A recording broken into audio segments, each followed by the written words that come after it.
Thank you for choosing to fit an Oticon pediatric hearing aid. My name is Dave Gordey. I'm the Director of Pediatric Audiology at Oticon headquarters. And today, in this brief video, I'm going to show you the 5 easy steps to fitting an Oticon pediatric hearing aid. Step 1 is getting started. So to get started, there's a few things that I would like to point your attention to. Number 1 is selecting preferences, then edit preferences, and we're going to confirm that the program device that we're using is in fact selected.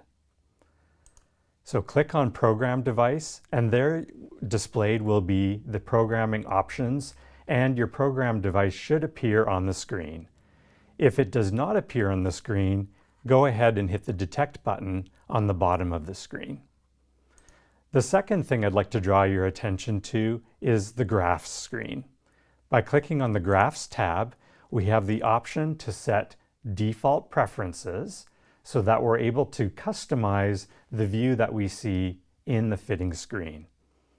Now, when we're fitting children, we're most likely using the DSL fitting prescriptive method, and so selecting SPLogram makes good sense. And that's what I've selected on the screen here. We simply hit OK, and then those preferences are remembered. Step 2 is simulate and connect. Now, when simulating, we have the option to explore options for hearing devices within the Oticon portfolio and decide, based on the child's hearing loss, which hearing aid is going to be the most appropriate one to choose. Now, when you are ready to go ahead and start programming your hearing aid, you're simply going to hit the Connect button. Now, here in front of me, I have my NoaLink wireless programming system. As well, I have my hearing aids here in the charger. So I'm going to remove my hearing aid from the charger, place it in close proximity to the Noa wireless system, and then I'm going to go ahead and hit the Connect button on the screen. As we see, the instruments are making connection with the Noa wireless, and within a few seconds we see it pop up. Now we have the option to decide whether or not we are going to select this device as being fit to the right or the left side. And so for demonstration purposes, let's choose right, and then hit continue, and now the systems are communicating with one another.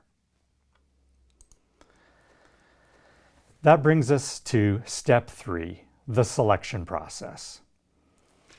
On the screen, we see a number of different options for us to draw our attention to.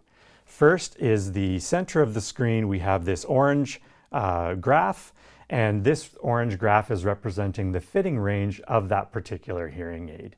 So we see the Play PX1 and the audiogram that we've entered is well within that orange graph, indicating that it is a good fit for this particular child. Next, I'd like to draw your attention to the left-hand side of the screen and to the Acoustics button. Clicking on the Acoustics button will allow us to customize the ear hook and the type of ear mold that we're using. So we see on the screen that we have a damped ear hook, which is the one that we're using. For tubing, we are using a standard 2mm tube, and then for a vent, we have the opportunity to select a number of different vent size openings. And in this case, for our ear mold, we are using a pressure vent, which is 0.08. The next thing I'd like to draw your attention to on the left-hand side is the RECD tab.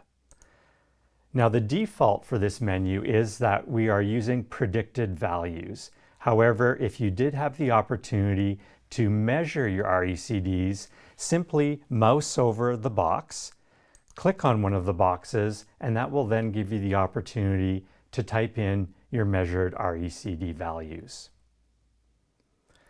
Another tab to draw your attention to is the More Tools tab. When we click on More Tools, we see a number of different outcome questionnaires that are available. These have been preloaded into Genie as PDFs that you may print off and use as needed. The final tab I'd like to draw your attention on the selection screen is Firmware Tools.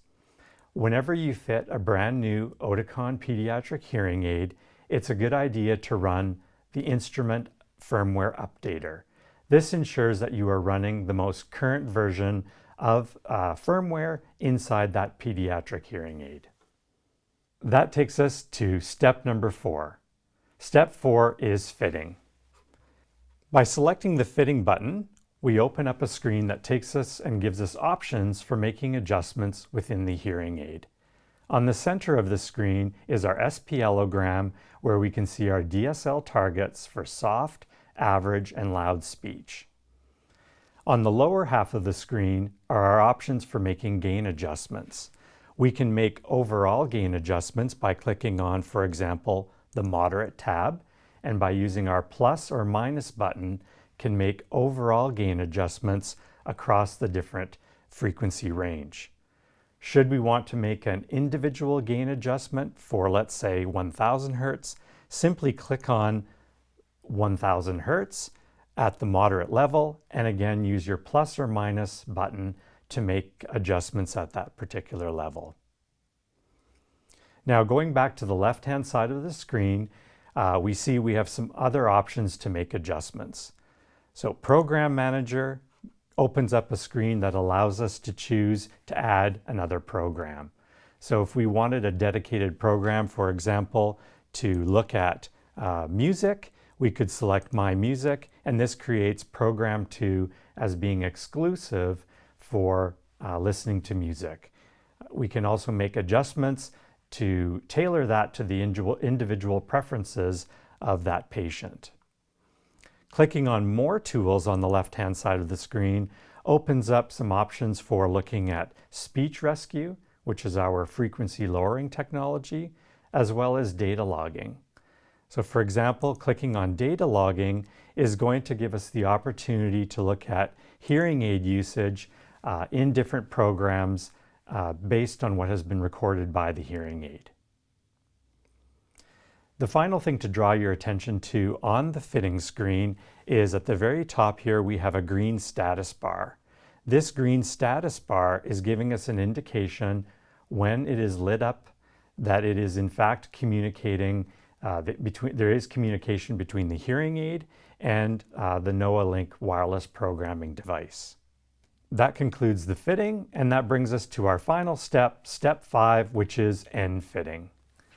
Click on the End Fitting button, and this opens up a screen where we see a brief summary of the hearing aid instrument that we have just fitted, as well as we have some options on the left-hand side of the screen to make some final adjustments.